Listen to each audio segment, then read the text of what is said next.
আসসালামু আলাইকুম, welcome back tech smart school.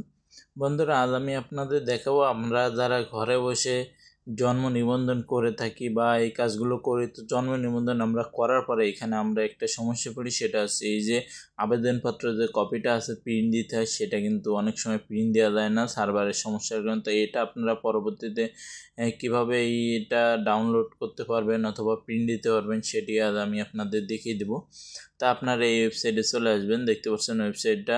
এখন ওয়েবসাইটের লিঙ্কটা আমি ভিডিও ডিসক্রিপশনে দিয়ে দেবো, সেখান থেকেও দেখে নিতে পারেন।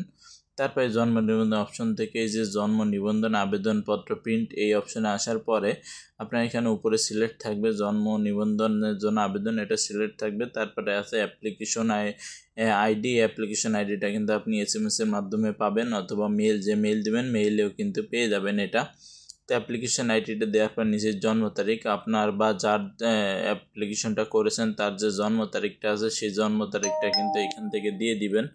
জন্ম তারিখটা দেয়া হয়ে গেলে নিচে দেখতে পাচ্ছেন যে প্রিন্ট অপশন আছে, কিন্তু জন্ম তারিখটা দেওয়া শেষ হলে নিচে যে প্রিন্ট অপশন আছে এই প্রিন্ট অপশনে কিন্তু ক্লিক দিয়ে দিবেন।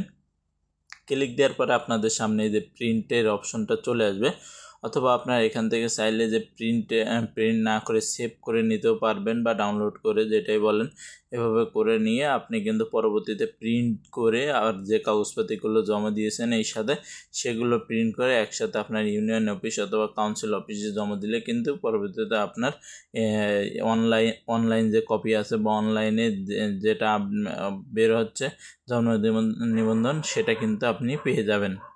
তো বন্ধুরা, ভিডিওটি কেমন লেগেছে অবশ্যই কমেন্ট বক্সে জানাবেন। আর ভিডিওটি যদি ভালো লেগে থাকে চ্যানেলটি সাবস্ক্রাইব করে পাশে থাকবেন। আর নতুন নতুন কী ধরনের আপনার ভিডিও চান অবশ্যই কমেন্ট করবেন। তো আজকের ভিডিওটা এই পর্যন্তই, পরবর্তীতে আবার নতুন কোনো ভিডিও নিয়ে দেখা হবে। সে পর্যন্ত সব ভালো থাকবেন, সুস্থ থাকবেন।